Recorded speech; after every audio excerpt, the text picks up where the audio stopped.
बताया कि किस विस्तार के साथ इस वक्फ कमेटी ने काम किया, किस शिद्दत के साथ हमारी सरकार ने काम किया।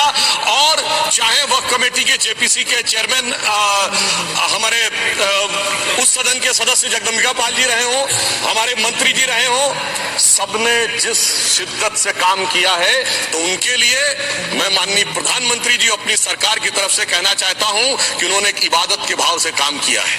तो मैं कहना चाहता हूं इबादतों की तरह मैं ये काम करता हूं, अपने फर्ज को झुककर सलाम करता हूं। फिर भी आप खिलाफत कर रहे हैं, तो तेरी मुखालफत से निखरती है शख्सियत मेरी। मैं सियासी दुश्मनों का भी बहुत एहतराम करता हूं। तो इस एहतराम के साथ मैं अब आगे का बयान शुरू करता हूं। और मैं ये बताना चाहता हूं कि एक बड़ी सिंपल सी बात है, जो अभी माननीय नड्डा जी ने भी कहा, दुनिया के तमाम मुस्लिम देश बता दिए, इस्लाम की धर्म स्थली सऊदी अरब, सबसे बड़ा मुस्लिम देश इंडोनेशिया, जहां खलीफत रही वहां टर्की, और यहाँ ISIS का इलाका, वहां इराक और सीरिया, वहां कहीं भी कुछ भी नहीं है ऐसा। फिर भी हमारे यहाँ क्यों है, कैसा? तो मैं कहना चाहूंगा सभापति महोदय, एक हिंदी में कहावत होती है, नया मुल्ला प्याज ज्यादा खाता है, परंतु यहाँ तो जो गैर मुल्ला प्याज बहुत खा रहा था, और इतना खा रहा था कि आंसू निकल रहे थे गरीब मुसलमान के भी और देश के भी।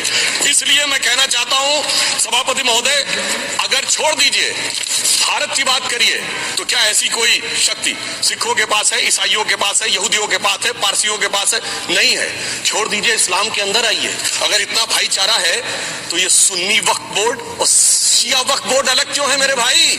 जमीन पे एक दूसरे पे एतबार नहीं है, सिर्फ सियासत के लिए साथ में आने की बात है। ये भी जरा सोचने की बात है। और जो अकलियतों में भी अकलियत है, आगा खानी है, बाकी है, जो बोहरा है, उनकी तो कोई गिनती नहीं है।